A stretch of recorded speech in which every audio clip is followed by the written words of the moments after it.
Allez, bonjour à toutes et à tous, très heureux de vous retrouver, contenu hors série aujourd'hui pour traiter le silver. Puisque je recevais des questions par email aujourd'hui, et je pense que ça n'est pas étranger au fait que Money Radar a publié une vidéo sur l'argent aujourd'hui, question qui tournait grosso merdo autour du scénario que j'ai sur le silver, que je surpondère dans mon portefeuille, etc. Bon, tout ça normalement vous le savez. Je vais essayer de revenir plutôt donc sur les raisons en plus. Donc je trouve cette vidéo relativement bien faite. Elle reprend pas mal des arguments qui justifient pour ma part la surpondération du silver dans mon portefeuille. Donc les éléments à retenir de cette vidéo, même si je vous invite à la regarder quand même, c'est qu'effectivement pour moi il y a deux points assez frappants que j'avais déjà notés à l'époque aussi. C'est qu'effectivement les réserves d'or et de silver sont aujourd'hui relativement équivalentes, c'est-à-dire il reste à peu près autant d'or et autant de silver dans la croûte terrestre. Et par contre, les utilités industrielles du silver sont très largement supérieures à celles de l'or, et la quantité extraite de silver est très largement supérieure également à celle de l'or. Ce qui m'invite à penser donc que l'épuisement des ressources en silver est très largement supérieur à celle de l'or, concrètement. Donc attention, c'est aussi dans ces environnements-là qu'une forte demande avec une forte extraction, ça nécessite d'augmenter très rapidement le coût de production, puisqu'on va donc chercher des réserves qui sont de plus en plus difficiles d'accès. Donc attention quand même, voilà, je dis juste, normalement dans un environnement pareil, vous avez effectivement un moment où il va y avoir un crossover, c'est-à-dire que là pour l'instant on joue la rareté, c'est-à-dire le supply mis en circulation de l'or est inférieur au supply mis en circulation de l'argent, mais si on ne prend pas en compte la notion temps, c'est-à-dire les réserves et leur durée de vie, évidemment on se dira, dans ce cas-là c'est celui-là qui est le plus cher, puisque à demande équivalente, celui-ci propose une offre inférieure, d'accord ? Bon, attention, comme je vous dis, encore une fois, le marché, il doit normalement intégrer toutes les variables, et s'il en nommait certaines, c'est dans ce cas-là temporaire. C'est-à-dire, il y a forcément un moment donné où ça va vous revenir dans la gueule. Si vous jouez ce jeu-là, il y a bien un moment donné où ici, l'extraction va se réduire parce que ça va commencer à coûter de plus en plus cher, ou alors il va falloir que le prix monte pour compenser l'augmentation du prix d'extraction. Donc on fait attention, pour moi c'était vraiment la base de ce truc-là, la base de mon raisonnement, le fait que je vois bien ce ratio gold-silver s'inverser pour cette raison-là, c'était la raison principale. Il y a après d'autres raisons un peu plus effet qui se coulent et beaucoup plus spéculatives dans lesquelles je vais rentrer et qui ne sont pas vraiment traitées ici, et notamment ce que j'avais retenu déjà à l'époque en 2020, des petits malins sur Wall Street Bet, alors je vous rappelle Covid, des gens enfermés chez eux avec de l'argent et qui vont dans des forums d'investissement pour créer des stratégies, toutes plus farfelues les unes que les autres, mais pas nécessairement toutes mauvaises. Et il y avait des gens qui avaient mis en place donc un scénario de squeeze sur le silver, des gros géants américains qui manipulent ce vilain marché.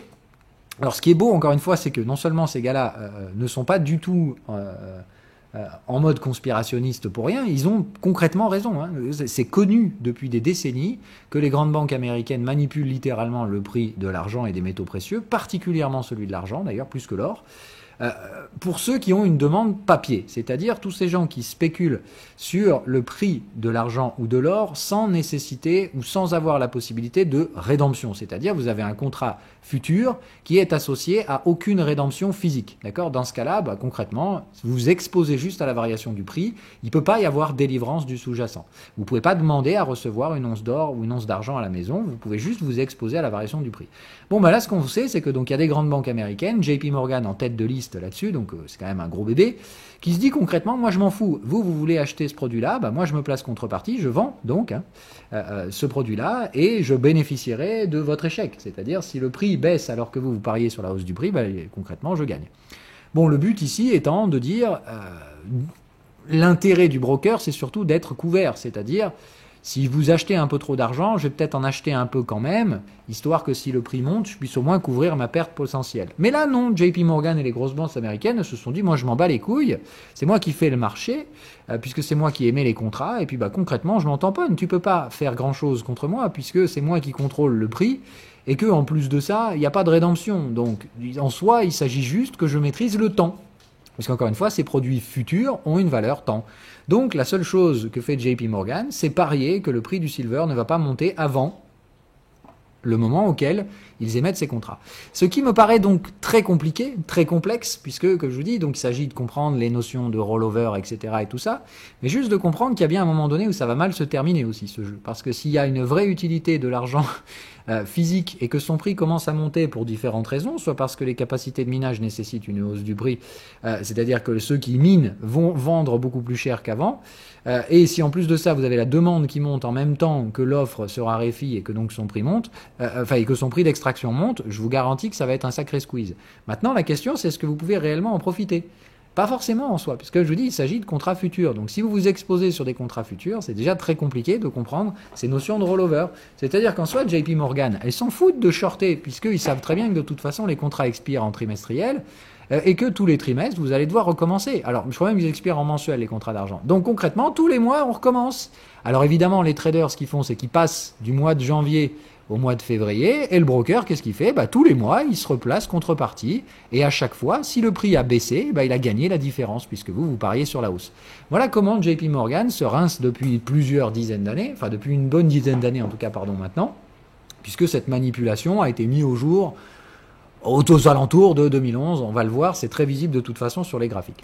Donc voilà pour ma part les notions. C'est donc de dire, il y a un biais spéculatif de gens qui parient que ça va monter maintenant et d'un broker qui depuis pratiquement 10 ans dit non, je m'en bats les couilles, c'est moi qui fais le prix. Sauf qu'il est allé taper une zone de prix très spécifique et je vais vous montrer ça sur le graphique. Donc moi je regarde toujours les marchés d'une façon relativement similaire pour avoir une constance, c'est-à-dire que moi je regarde pas le ratio gold-silver, d'accord ? Alors ça c'est celui qui est un peu à la mode, c'est celui dont il parle dans la vidéo. Moi je m'en tamponne, c'est pas là que se trouve mon intérêt réel. Moi je regarde toujours un par rapport à l'autre, le relatif par rapport au daddy. Donc daddy ici c'est gold, donc ce qui m'intéresse ça va être le ratio silver gold x 100. Autrement dit, quel est le pourcentage que représente le prix du silver par rapport à daddy, l'once d'or. Bon voilà, donc si on est historique ici, vous connaissez mes zones, c'est toujours les mêmes. C'est inférieur à 5%, tu n'existes pas. Entre 3 et 5%, tu existes, mais tu es clairement sous tutelle. Au-dessus, il y a 10-15, ça veut dire hey, j'existe et j'ai toute ma légitimité. Et au-dessus, vous avez carrément la zone 30-50, qui est concrètement la zone dans laquelle j'ai même envie de te prendre ta place. Je te challenge littéralement. Bon, là, on en est très loin, évidemment, et le silver, malgré des propriétés chimiques et physiques relativement similaires, et malgré le fait que sa raréfaction pourrait éventuellement à terme nous mener dans ces zones-là, on en est encore très très loin. La réalité, c'est que pour l'instant, comme vous le voyez, le ratio silver dans gold, il trade autour d'1%. D'accord ? Ça veut dire concrètement, d'accord, le prix d'une once d'argent représente 1% du prix d'une once d'or. C'est quand même de la folie furieuse, comme on l'a dit. Il y a des cas d'utilité industriels qui sont très spécifiques à l'argent et qui ne sont absolument pas le cas pour l'or. La fameuse manipulation de JP Morgan, elle est très visible ici, puisque concrètement, après la poussée ici de 2011, qu'on voit très bien à la fois sur l'or et à la fois sur le silver, d'accord ? À part cette poussée-là, où silver a même donc surperformé l'or pendant cette phase de poussée, derrière, on voit que la sous-performance pendant la baisse est significative. Silver est complètement détruit. Concrètement, ici, silver retrace plus de 60% de la hausse. Et c'est, alors c'est même plus de 60, ici on va dire presque même 70, donc si on prend vraiment bottom to top, voilà, on retrace plus de 76%, donc les 3/4 de la hausse sont retracés, ce qui n'est absolument pas le cas évidemment pour l'once d'or. Donc le mécanisme dans lequel on est, c'est que le silver a donc été shorté bien plus que l'or, qui lui n'a subi que 50% de retracement. Ça veut donc dire que les manipulations sur les métaux précieux, elles étaient targetées sur un actif, le silver, et pas sur l'or, malgré son utilité industrielle, et ses capacités de minage, et comme on l'a dit, et sa réserve derrière qui sera épuisée beaucoup plus vite que l'or. La réalité à laquelle on est, c'est que effectivement, l'or retrouve des acheteurs beaucoup plus vite, ou en tout cas, on n'a pas un gros vendeur sur l'or, celui qu'on voit systématiquement par contre ici sur le silver. Donc, si on a un gros shorter, et que notre ratio silver-gold, il a du mal historiquement à passer sous les 1%, puisque quand même, en près de 100 ans d'historique de graphique ici, on voit que ça s'est produit 3 fois et qu'on n'y tient jamais. Autrement dit, c'est pas possible de faire disparaître l'argent par rapport au prix de l'or. Je vous rappelle, en dessous d'1%, ça n'existe pas, Coco. Donc, ce qu'on voit aussi, c'est que ça a tenté d'overshoot 2 fois au-dessus des 5% et ça passe pas. Concrètement, la zone de valeur ratio gold-silver, c'est probablement ici, entre 3 et 5. Et fort à penser pour ma part qu'on va y retourner. Voilà, pour plusieurs raisons. Donc les raisons fondamentales évoquées précédemment, mais surtout, je vous dis, des raisons techniques. C'est-à-dire, d'une part, pour moi, la vilaine manipulation ici, qui est de dire non, non, non, non, non, les cocos, vous vous chauffez un petit peu trop vite, puisqu'ici, pour ma part, techniquement, dans une type de structure comme ça, qu'est-ce qu'on fait? C'est du nœud, ça veut dire on retourne à 5 derrière, et ça aurait été tout à fait normal ici que ça pousse vers les 5. Et là, c'est hop, hop, hop, hop. Non, non, non. Qu'est-ce que tu fais? Tu paries que l'or va monter, mais que l'argent va monter plus fort. Moi, je pense que le cycle sur les métaux est terminé. Donc, je t'emmerde, mon coco, et va faire joujou sur ton silver. De toute façon, j'ai plus d'argent que toi, et j'en ferai ce que je veux. Et je te ramène le truc de 3 à 1%. Problème, là, on est venu dans le bottom. C'est-à-dire que maintenant, c'est plus possible de jouer ce jeu-là. On a d'ailleurs des prémices qui montrent que JP Morgan arrête de jouer ce jeu-là, puisqu'il commence à acheter des ETF physiques. C'est-à-dire qu'ils s'attendent aujourd'hui à ce qu'il faille couvrir, mais sur le métal physique, c'est-à-dire continuer de vendre comme un débile sur les produits papier, avec ces effets de rollover. Comme on l'a dit, tous les mois, je recommence à couvrir toute la demande spéculative grâce à ma profondeur de marché. Je me pose contrepartie de quiconque veut acheter de l'argent papier, mais par contre, j'achète de l'argent physique. Enfin, en tout cas, j'achète des contrats backés par de l'argent physique. C'est quand même se foutre un peu de la gueule du monde. C'est de dire, je parie que tu vas te planter, mais au cas où, de toute façon, je vais quand même, moi, essayer de profiter de la hausse. Donc, c'est quand même bien joliment baisé la gueule de tout le monde. Donc, on fait attention, encore une fois, on se renseigne sur les produits sur lesquels on investit.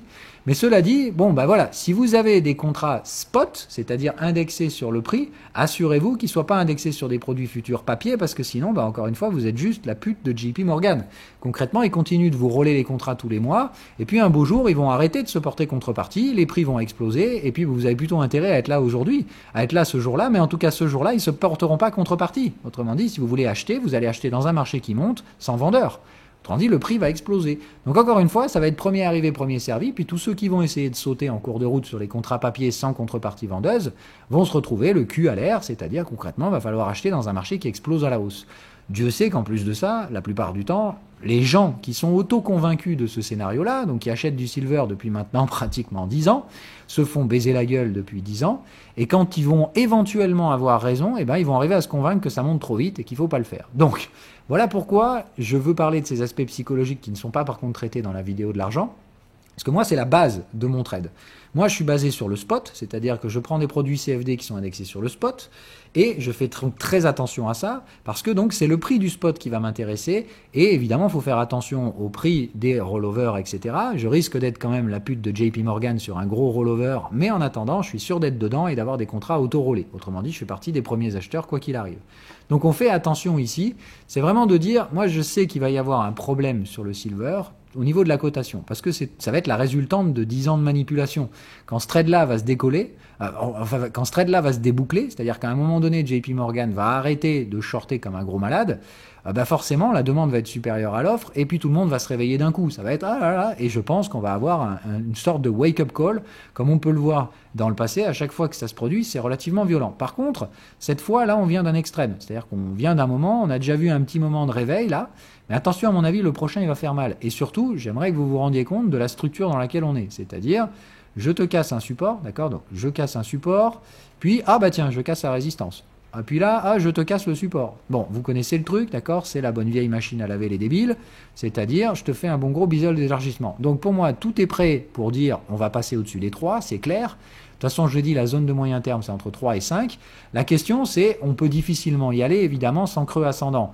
Raison pour laquelle je pense que ça va être relativement vécu à court terme, sous forme d'excès, avant de revenir undershoot, faire un creux ascendant, puis de venir s'installer, grosso merdo, là-bas, qui est pour moi la zone de valeur à moyen terme de ce ratio. Ok? Donc, il s'agit bien de se rendre compte de ce truc-là, d'accord? De s'installer, grosso merdo, on va dire, dans la partie basse des 3%.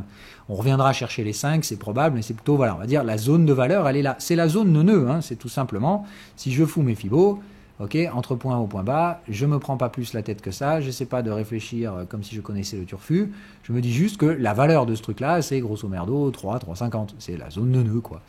Donc il faut rester bête. Moi je pense que de toute façon on risque d'avoir ici une forme de shoot vers la zone des 5, voire maximum 5,30 en termes de ratio, et qu'après concrètement ce qui va nous attendre c'est la borne opposée avant de rester bloqué des années entre les deux. Donc voilà un peu pour moi le schéma. Ça, c'est vraiment le maximum. Moi, si on va là concrètement, je préfère avoir de l'or que du silver. Donc je vendrai mes contrats silver. Et s'il y a encore de la hausse potentielle sur ces actifs métaux précieux, je mettrai dans ce cas-là mes billes plutôt sur le gold. Ok, c'est un pur arbitrage. Donc il s'agit juste de dire, pour ma part, vous connaissez le schéma, quand on a fait un plus bas sous la zone neuneu, en général, je target plutôt une stratégie de repli neuneu. C'est-à-dire, on vient taper dans la dump zone, il faut y tenir quelques clôtures. Donc, on vous dit, c'est quand même pas non plus, on va mécher comme à l'époque, on va tenir quelques clôtures et revenir se charger. Donc, moi, de toute façon, l'objectif, c'est de trader au-dessus des 3,50. Est-ce qu'on va taper 5? J'en sais rien, mais je sais qu'il y a un appel spéculatif là-haut. On va dire, ma zone à moi, ma zone d'objectif, elle va se situer par là. Voilà. Ça va être par là-dedans où je pense concrètement qu'il ne faut pas être trop haussier là-bas. C'est le moment où, pour ma part, je vais encaisser mes bénéfices. D'accord? C'est de dire, ici, c'est la zone de take profit. OK? Donc, pour ma part, c'est là qu'on va. C'est-à-dire, je pense qu'on aura énormément de mal à dépasser la dump zone, mais je pense que cette fois, on va rentrer dedans, au moins au-dessus de ce truc-là, puisque le but, c'est de créer un bon vieux biseau d'élargissement pour secouer les débiles. Donc, on fait attention. Voilà, pour ma part, c'est la zone qu'on va essayer de viser. Comme je vous le dis, je pense que ça va être complètement débile, mais il y aurait peut-être un catalyseur supplémentaire. C'est de dire aussi et de comprendre que si jamais il doit y avoir une demande d'or physique, outre le simple aspect industriel, qui déjà pour moi devrait réveiller pas mal de monde, parce qu'ils le disent très justement dans la vidéo, le silver est massivement utilisé, surtout dans les énergies renouvelables. Donc en plus de ça, qu'on a une transition écologique à faire, etc., et qu'il y aura probablement pas mal de dépenses gouvernementales pour financer cette transition, ça veut dire donc une demande massive de silver, etc. Donc en plus des usages industriels, on peut avoir une demande spéculative de particuliers, c'est-à-dire concrètement, si les gens commencent à voir le prix du silver partir en sucette, et qui se disent « Ah ouais, merde, mais alors l'histoire de je peux pas vraiment m'y exposer, sinon je suis la pute de JP Morgan, etc. » Ça va être « Oh putain, vite, je vais me ruer pour aller acheter du silver physique. » Ou aller, dans ce cas-là, acheter des ETF backés par du physique. Bon là, l'éternel problème, c'est que c'est pareil. Si vous squeezez encore plus en créant une demande spéculative, en plus de la demande industrielle, avec un supply qui est déjà relativement limité, concrètement, c'est là que vous alimentez une bulle spéculative. C'est là que je pense personnellement que le juste prix du silver, c'est au moins 30 $, d'accord? C'est ce qui est dit dans la vidéo et je suis plutôt d'accord avec. Je pense qu'on va aller chercher les 30-34. C'est la valeur juste, on va dire, d'une once de silver. Par contre, j'ai un peu peur qu'on s'amuse à spéculer au-dessus. C'est-à-dire, pour moi, il n'est pas impossible que la structure globale du silver, et c'est surtout ça que je trade, cette tasse avec anse, parce que si cette tasse avec anse venait à être tradée au niveau de la zone de rupture, elle se situe plutôt à 48, ça veut dire, moi, il y a une vraie grosse zone d'incertitude ici, qui ne peut être franchie qu'avec des biais spéculatifs. D'accord? Pour ma part, c'est pas des besoins industriels qui vont nous amener à travers cette zone-là. Il n'y a que de la spéculation qui peut faire ça. Si les retails se mettent à acheter du silver pour squeezer JP Morgan, ou parce qu'ils ont peur pour leurs réserves à la banque, ou Dieu sait quelle connerie, s'ils se mettent à acheter du silver et pas de l'or, c'est-à-dire il faut un effet de mode, de dire concrètement, je vais pas acheter une piécette d'or, rappelle, c'est pas assez sécurisé, n'achetez jamais des piécettes, il vaut mieux avoir un lingotin d'argent que des piécettes d'or. Donc concrètement, ça va être de dire, si j'achète de l'argent et pas de l'or, pareil, ça réduit encore plus le supply physique qui est nécessaire d'un point de vue industriel, donc qui sera demandé dans des technologies en croissance qui sont probablement subventionnées par l'État. Ça veut dire peu importe le prix, de toute façon, la demande industrielle restera là. Attention encore une fois à l'effet de squeeze. Et vous connaissez le délire, c'est généralement quand derrière l'emballement spéculatif devient parabolique, ce que j'entrevois d'ores et déjà pour aller chercher au moins la zone des 34, et puis si ça ne s'arrête pas, comme je vous dis, regardez, si ça se passe là et qu'on vient faire un all-time high sur le silver, vous comprenez bien qu'ici tous les gogols vont commencer à nous sortir les targets du ciel, là, 80, 90 $. Donc il faut bien comprendre qu'à ce niveau-là, c'est là où on entre dans la bulle spéculative. C'est-à-dire qu'on s'imagine qu'à échéance relativement courte, en tout cas, il y a urgence, il faut sauter sur la patate chaude parce que c'est de courte durée et si je ne prends pas maintenant, je risque de rater le train. Vous connaissez le délire FOMO.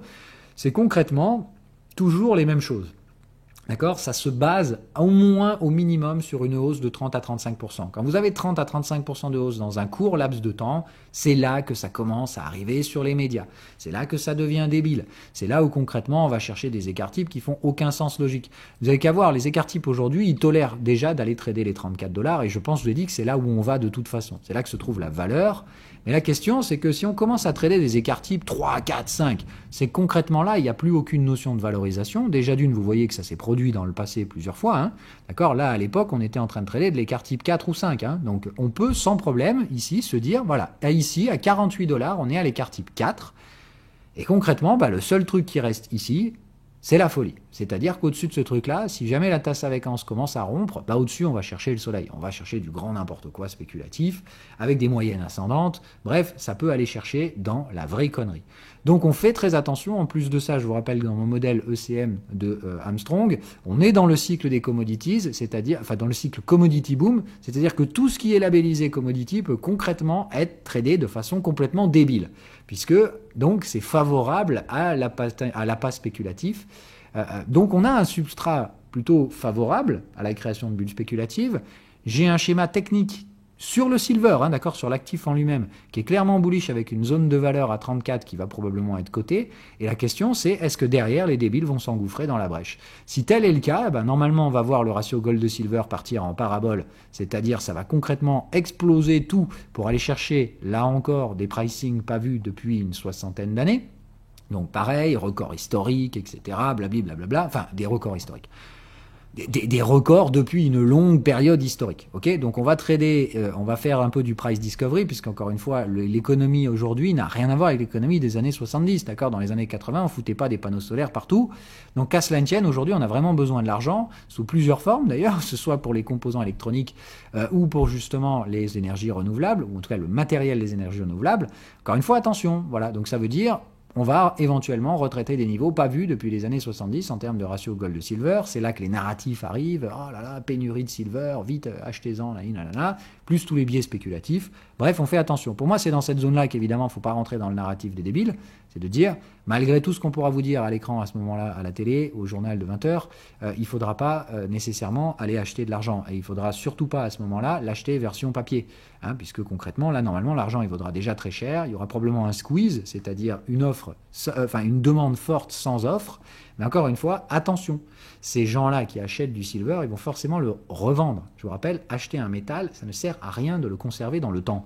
Ces métaux précieux ne servent qu'un hedge, ont toujours été un hedge spéculatif pendant une durée particulière. Donc on fait très attention, ok, avec ces biais, donc de bien comprendre. Ici pour moi la stratégie c'est un repli neuneux avec un débordement de l'ancien sommet parce qu'on a une structure en biseau d'élargissement. Attention, ça va probablement se faire comme les fois précédentes, c'est-à-dire là on est en trimestriel, en gros ça s'enchaîne sur 2-3 trimestres et poum c'est fini, d'accord. Évidemment, la ferveur, elle arrive ici, c'est-à-dire c'est là que les particuliers entendent parler du truc, et voilà, et puis ils se font dégommer derrière par le market maker pendant 20 ans. Donc là, c'est à peu près à mon avis la même chose qui nous attend, c'est-à-dire je m'attends à un pic éventuellement spéculatif, mais au moins un pic de valeur, de rattrapage, et derrière, si ça devient con, on va probablement se manger le même truc, c'est-à-dire un écrasement spéculatif de plusieurs dizaines d'années. Donc toujours pareil, quand on joue sur des métaux précieux, c'est toujours sur une courte durée. Je le redirai jamais assez. Garder à moyen terme des métaux précieux, ça sert à rien. L'argent, il est inutilisé et il est inutilisable et inutilisé quand il est stocké dans les métaux précieux. On se sert de ça quand concrètement les alternatives qui sont proposées, les alternatives économiques proposées ne sont pas bonnes. Concrètement, il n'y a plus aucun investissement dans l'économie réelle à faire, il n'y a plus de croissance, il n'y a plus rien, il n'y a que de la dette, etc.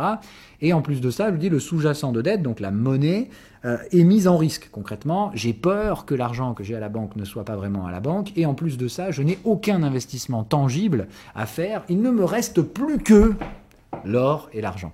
D'accord? Donc bien comprendre ce mécanisme-là. Si vous investissez dans l'or et l'argent, il faut le faire de manière très très ponctuelle, courte durée, et je vais vous rassurer, on est très loin de ces cas d'usage. Alors je sais que là tout le monde s'imagine qu'on va tous mourir post-Covid, injection, nanana. Moi tout m'invite à penser que cette période de risque, elle est plutôt vers 2031, 2032, c'est-à-dire on a encore pas mal d'années à voir venir avant de vraiment commencer à avoir peur. Donc pour l'instant, et puis n'oublions pas qu'aujourd'hui on a des alternatives numériques qui sont quand même pas négligeables et qui offrent des avantages assez significatifs. C'est-à-dire déjà avant de parier pour ma part qu'il va y avoir un rush sur l'or et un effondrement financier en 2032, 3, etc., j'ai envie de dire d'ici là les cryptos auront fait probablement un bon bout de chemin. Donc attention, le monde risque d'avoir changé. Il est tout à fait probable qu'à cette heure-là éventuelle, vous n'ayez tout sauf envie d'acheter de l'or. Hein. Donc on fait attention. C'est pas parce que à l'orée de l'historique qu'on a aujourd'hui, qui est quand même donc plusieurs centaines d'années de retour à chaque fois sur l'or, sur différentes civilisations, etc., que ça laisse quand même à penser qu'on aura plutôt tendance à y revenir dans le futur, mais attention, voilà, encore une fois, les Mayas, ils n'avaient pas Internet, hein, donc forcément, eux, ils se posaient pas trop la question de savoir s'ils allaient acheter du Bitcoin. Enfin bon, en tout cas, aujourd'hui, je pense que vous savez à peu près tout sur le silver, donc voilà pourquoi moi je favorise silver, même si j'ai aussi pris des trades sur gold. Pour moi, gold, les objectifs ont été atteints, à partir de là, les bénéfices me semblent marginaux, alors que sur le silver, pour moi, il y a un gros repricing à faire jusqu'à 30-34, et la question, c'est qu'est-ce qui va se passer au-delà? Est-ce que les débiles vont s'engouffrer? Et je vois tous les narratifs plausibles, en tout cas, tout, on va dire, les éléments qui pourraient justifier de ça. La rétrospective de la très longue manipulation des grosses banques américaines, qui forcément, à un moment donné, ce jeu va devoir s'arrêter, et on va se retrouver du coup avec malheureusement la demande réelle qui va pas bouger, qui est ce qu'elle est, mais l'offre spéculative, d'accord, c'est-à-dire toute cette inondation de contrats spéculatifs vendeurs qui ne sont backés par rien du tout, le jour où ces ventes vont s'interrompre, si la demande reste constante, concrètement, les prix explosent. Hein. Donc on fait attention, encore une fois, on peut manipuler le prix, mais il y a bien un moment donné où si la demande supplante et que le broker ne se porte plus contrepartie, ça va couiner sévère. Hein. Voilà. Donc je vous préviens juste pour vous dire, pour moi, tous les éléments sont là. Je fais ce pari qu'il va y avoir un squeeze avec un très fort décalage offre et demande par l'arrêt des manipulations de prix des grosses banques américaines. Ou, comme je vous dis, une demande très spéculative de gens qui commencent à avoir peur et qui, au lieu de s'acheter de l'or, vont acheter de l'argent, qui pourrait être aussi un autre facteur. Bref, il y a plein de facteurs qui pourraient amener à ça. En attendant, il y a bien une chose dont je suis pratiquement relativement confiant, c'est que sur les horizons dont on parle, je pense qu'à horizon les prochaines années, il y a un truc, c'est 1 an et demi maximum. Hein. Moi, évidemment, ce trade sera débouclé si ça ne devait pas être le cas d'ici là. Parce qu'il y a quand même des rollovers à payer sur les futurs. Donc, il s'agit quand même de se dire, voilà, pour ma part, pardon, pas sur les futurs, mais bon, même sur le spot, hein, il y a des frais de couverture. Donc, pour ma part, c'est vraiment, attention, je reste très ouvert à ce truc-là, mais c'est surtout, si jamais ça commence à démarrer, je sais que ça va être débile. C'est-à-dire, je m'attends déjà à des excès, à des couvertures médiatiques qui vont vous inviter à « Ah, mais c'est stupide, ça va se renverser, etc. » Non, non, moi, je vais chercher la connerie, je la prévois, et je la traderai. Hein. Et je pense qu'il n'y aura pas d'urgence à craindre un VTOP. Hein. Pour moi, on va trader sans problème plusieurs semaines là-dedans. Ça veut dire que vous aurez le temps de prendre le recul. Okay, alors oui, évidemment, il y aura quand même un VTOP. Ça veut dire que vous n'allez pas sortir tout en haut. Hein. Faut pas s'imaginer. Mais il y aura de la valeur tradée dans cette zone, on va dire, des 3,50 qui devrait normalement vous laisser le temps de sortir. Voilà. Moi, de toute façon, pour moi, le max, ce sera 5. Hein. C'est de dire si on va trader les 5, je me casse concrètement. C'est là où j'ai TP max, hein, voilà. C'est tout ce que j'avais à vous dire sur ce truc-là. Voilà, donc pourquoi je trade le silver et pas le gold. Voilà pourquoi je trade quand même un peu des deux, hein, mais que le premier a largement atteint ses objectifs. En tout cas, j'espère que ça n'aura plus de secret pour vous. Donc ça n'a rien à voir avec la demande des métaux précieux, etc. Hein. Moi, je pense tout simplement que ça va être la résultante du débouclage des trades de JP Morgan, qui le jour où ils vont s'arrêter, la demande, elle est toujours là. Et ce jour-là, ils vont se manger une quenelle, c'est-à-dire, ils auront intérêt à être couverts. Quand JP Morgan ne va pas du tout couler. Hein. S'il y a un squeeze sur le silver, ils vont juste arrêter de se porter contrepartie et ils vont se couvrir en achetant de l'argent physique. Hein. C'est tout bête. Hein. Donc, ils gagneront autant à la hausse qu'ils gagnent à la baisse depuis 20 ans à régaler tous ceux qui sont contrepartis. Hein. Enfin, tous ceux qui se mettent à l'achat. Donc, concrètement, il s'agit vraiment de comprendre ça. Eux, ils clôturent toutes les échéances en bas, ce qui fait que si tu penses que le prix va monter alors qu'il baisse, tu perds. Et en plus de ça, JP Morgan gagne sur la valeur temps, plus la perte relative du trader spéculatif. C'est franchement tout bénef. Autrement dit, quand tu peux faire le prix, tu es sûr de gagner. Le problème, c'est que comme maintenant on a distordu les prix d'un point de vue historique, pas vu plus de 3 fois en 100 ans, tel point que pour ma part, une once d'argent à moins d'1% de prix d'une once d'or, ça ne fait aucun sens fondamental. C'est complètement débile, c'est effectivement dangereux, et c'est à ce moment-là que les traders autres que JP Morgan vont sauter sur l'occasion. Ce qui va probablement pousser JP Morgan à arrêter ses conneries, et ça va probablement catalyser le squeeze, c'est-à-dire le retour vers les zones de valeur, mais avec énormément de volatilité, énormément du coup d'aspect spéculatif, et comme d'hab, les gogoles vont acheter ce truc-là à 3,50, ce qui ne fait aucun sens. Voilà. C'est tout ce que j'avais à vous dire. Allez, ciao ciao!